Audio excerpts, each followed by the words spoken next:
దేవుడా, నేను చూసేదంతా నిజమా? గోవిందన్నయ్య, ఏంటి అలా నిలబడ్డారు? ఎప్పుడు పడుకునే ఉంటుంది. ఆ దేవుడే వదిలేసిన తర్వాత కూడా లేచి నిలబడడానికి కూడా కష్టపడుతున్న సమయంలో శారీరకంగానే కాదు మానసికంగానూ ఎన్నో కష్టాలు ఎదురయ్యాయి. మందుల వల్ల ఇది న్యాయం కాదని తెలిసిన తర్వాత అమ్మతో ఆ దేవుడే చెప్పాడు, అప్పుడప్పుడు కాస్త ఇలా విశ్రాంతి తీసుకోని. ఏడవకమ్మా, ఆ కాలం అంతా మారిపోయింది. ఏది ఎలా ఉన్నా వీడిలాంటి ధైర్యం గల ఒక కొడుకుని ఆ భగవంతుడు నీకు ఇచ్చాడు. అందుకు నువ్వు కృతజ్ఞత చెప్పాలి. ఇక మిగిలిన నీ జీవితంలో నువ్వు నీ కొడుకు ఎవరూ లేరని బాధపడద్దు. ఈ అన్నయ్య మీతో ఉన్నాడమ్మా.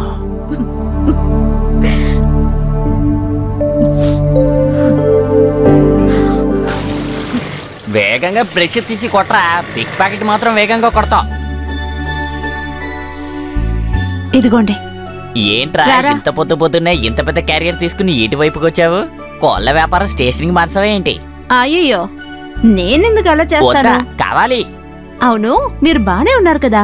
నిజం చెప్పాలంటే నీ అన్నయ్య తన జీవితంలో 2 సార్లు మాత్రమే ఓడిపోయాడు. మొదటిసారి 8వ క్లాసులో, రెండోసారి ఇప్పుడు. నీ ప్రేమ తట్టుకోలేక. శరణమయ్యప్ప. అది నా డైలాగ్ కదా. రే పక్కన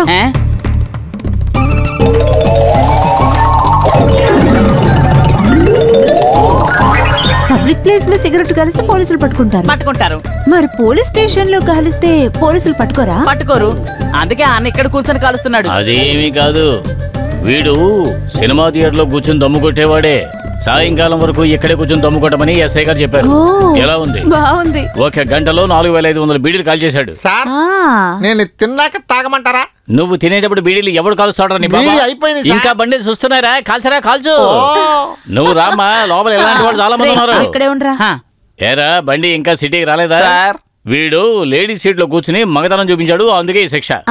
సులువుగా చెప్పాలంటే దేశం బాగుపడుతుందన్నమాట. బాగుపడుతుందా కాదు, బాగుపడింది. లేకపోతే మేము మార్చేస్తాం. సరే, నువ్వేంటి ఇలా? నేను ఇన్స్పెక్టర్ గారిని పరిచయం చేసుకోవడానికి వచ్చాను. ఇన్స్పెక్టర్? లేదు, మన కొత్త ఎస్ఐని. అది మంచిదే, పరిచయం చేసుకోవడానికి మంచి సమయం. ఎందుకలా అంటున్నారు? ఆయన ఇక్కడ లేరా? ఆయన ఇక్కడే ఉన్నారు, కానీ లాకప్ లో భోంచేస్తున్నారు. బెండు తీస్తున్నారు. అయ్యో సార్, కొట్టొద్దు. చూసావా, భూమి దద్దరిల్లిపోతుంది. లోపల ఉన్న పొరంబోక వెదవులకి 5 కిలోలు చక్కెర కొని కూర్చుని తింటూ ఉంటారు. నేను వార్డ్ మెంబర్ని, రామయ్య. నువ్వు రామయ్యవా గేమయ్యవా అన్నది నీ వార్డు వాళ్ళు నిర్ణయిస్తారు. వచ్చిన విషయం చెప్పు. ఇక్కడ నిలబడిన కూర్చున్న పార్టీ వాడు నాకు బాగా కావలసిన వాడు. నా సొంత రిస్క్ మీద విడుదల చేయండి. నీ సొంత రిస్క్ అయితే ఆ తర్వాత ఇక నాకేం రిస్క్ ఉంటుంది? కూర్చున్న పార్టీ లేచి వెళ్ళు. Thank you. నా అవసరం మీకు ఎప్పుడు కావాల్సి వచ్చినా నన్ను కాంటాక్ట్ చేయండి. సార్, ఇప్పుడు ఏదైనా కావాలా? స్వామి, ఓసారి ఆ పొజిషన్ వేసి చూపించు. ఇదిగో ఇలా పద్మాసనం, పూర్ణాసనం కలిసేలా కూర్చోవాలి. కానీ కూర్చునే ముందు మీ బ్యాక్ సీట్ జాగ్రత్త, లేదంటే పంచ చిరిగిపోతుంది, పరువు పోతుంది. కూర్చోండి. నేను వార్డు మెంబర్ని. నువ్వు వార్డు అయితే నేను స్టేట్ రా. కూర్చో. వార్డు చిరిగిపోయింది.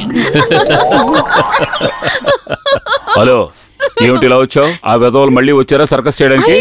కాదు, వాళ్లే కాదు, వాళ్ళని పంపిన వాళ్ళు కూడా సర్కస్ చేయడానికి రారు. ఆ సంతోషాన్ని పంచుకోవడానికి బామ్మే ఇక్కడికి పంపింది. మామూలుగా మీలాంటి వాళ్ళకి సంతోషం అంటేనే డబ్బని నాకు తెలుసు, కానీ అందుకు నేను ఒప్పుకోలేదు. అప్పుడే బామ్మ చెప్పింది, డబ్బులు ఇవ్వద్దు, తినడానికి ఏదైనా చేసిద్దామని. అంతేకాదు, మీ బాడీని చూస్తేనే అర్థమవుతోంది మీరు భోజన ప్రియులు అని. అంతే కదా సామన్న? మనసా వాచా. తర్వాత ఈ చికెన్ తో కొన్ని ఐటమ్స్. రే బక్రో, అవన్నీ తీసుకురారా. అక్క తీసుకొస్తున్నాను.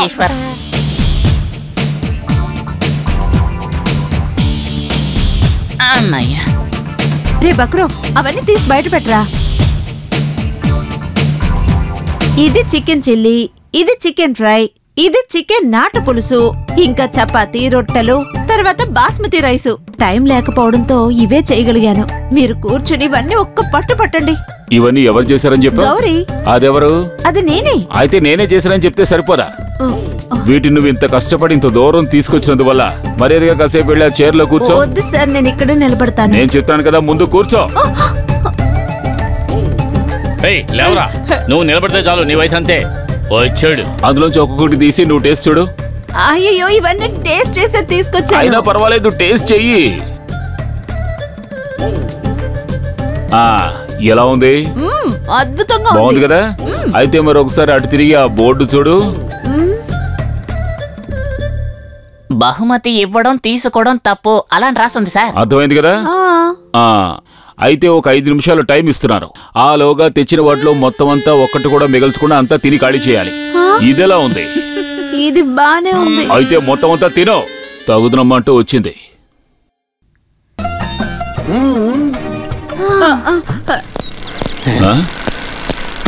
ఏమిటి చంద్రం గారు, ట్రాఫిక్ పని అంత త్వరగా అయిపోయిందా? నా వల్ల కాదు సార్ ఊళ్ళో వాళ్ళ చేత తన్నులు తింటాం. ఏ రోజైతే ట్రాఫిక్ లో నిలబడతానో ఆ రోజు తన్నులు కన్ఫర్మ్. నాకు ఈ పనే వద్దు సార్. ట్రాఫిక్ లో నుంచిన పోలీస్ ఆఫీసర్ ని కొట్టడమా? ఎవడు వాడు? ఆ రిటైర్డ్ డిఎస్పీ వల్ల అల్లుడు సార్. వాడు కారు పంపడానికి ఆలస్యమైందని కొట్టాడు. గొప్పింటి బిడ్డలైతే తన్నులు తిని తీరాల్సిందే. మళ్ళీ కొడితే ఏమవుతుంది? ఇప్పుడెక్కడున్నాడు ఆ వెధవ?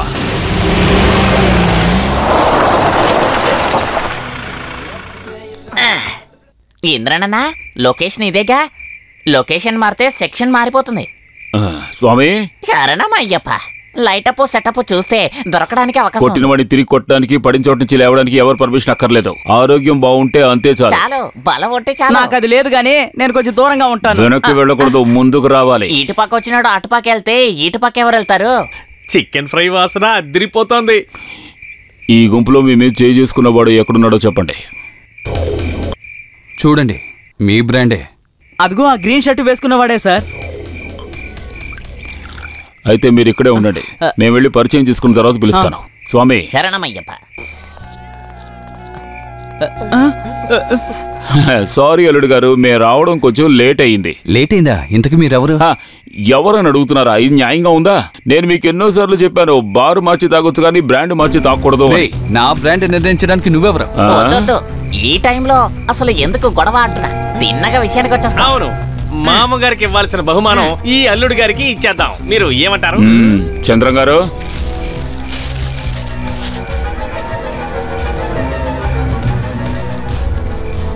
దేవుళ్ళందరినీ వేడుకుని మీరు అల్లుడు గారికి ఇవ్వాలనుకున్న బహుమతి ఇవ్వండి. విన్నావుగా, మిస్ అవ్వకూడదు. తీసుకో.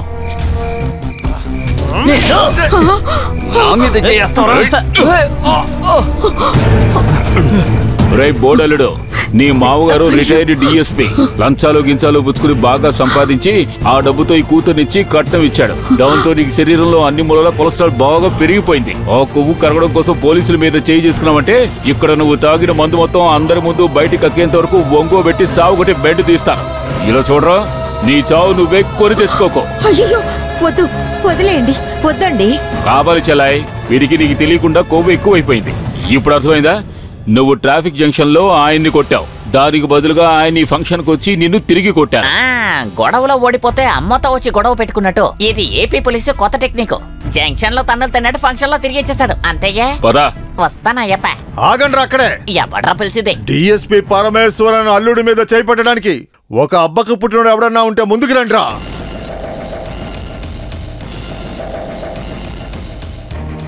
నిజంగా మీరు ఒక అబ్బకు పుట్టిన పోలీస్ అయితే ఎందుకు సార్ ఇంత లేటుగా వచ్చారు? లోపల కూర్చుని పీకల దాకా మందు కొడుతున్నారా? ఈ ఊరికొచ్చి డ్యూటీలో ఛార్జ్ తీసుకున్నప్పుడే తమరి దగ్గరకు వచ్చి ఆశీర్వాదం తీసుకోవాలని మనస్ఫూర్తిగా కోరుకున్నారు. మొదట్లో దేవుడు లేటుగా రియాక్ట్ అయ్యేవాడు, ఇప్పుడు స్పాట్ డెలివరీ. ఏటీఎం క్యాష్ లాంటిదే, ఎప్పుడు కొడితే అప్పుడే రివర్స్. అందుకే మన ఇద్దరం ఈ విధంగా కలుసుకోవడానికి మీ ముద్దుల అల్లుడు గారు ఓ తురుపు ముక్క. ఏంటి గుడ్లు మిటకరించి అలా చూస్తున్నావు? నేనెవరో ఇంకా గుర్తు రాలేదా? మర్చిపోతే గుర్తు చేస్తాను. నేనే జాన్సన్, రౌడీ పత్రోస్ కొడుకు జాన్సన్ ని.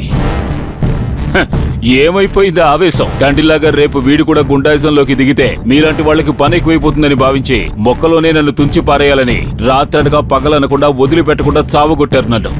చామంచాయ రంగువాణి కదా, అందుకే ఆ మచ్చలు తెలియడం లేదు, కానీ మనసులో ఆ గుర్తులన్నీ లోతుగా ముద్రించుకున్నాయి. చూస్తూ నిలబడకుండా వీడిని కొట్టిపారేంటి? కుదరదు సార్, ఎవడు ఒక్కడు కూడా ముందుకు వేయడం. అంత గొప్ప మగ మహారాజులు ఈ గుంపులో ఎవ్వరూ లేరు. ఆ రోజులే వేరు. అందువల్ల మూసుకుని ఓ మూలన కూర్చో, లేదంటే మాలాంటి పోలీసులకి పని పెరిగిపోతుంది. ఆ రోజు మీరు చేశారే అలాంటి పని.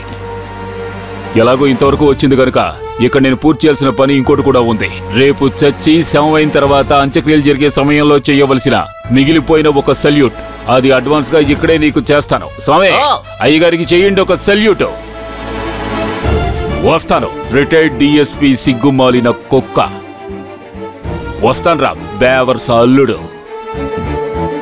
ఈ పోరంబోకుని కాస్త జాగ్రత్తగా చూసుకో.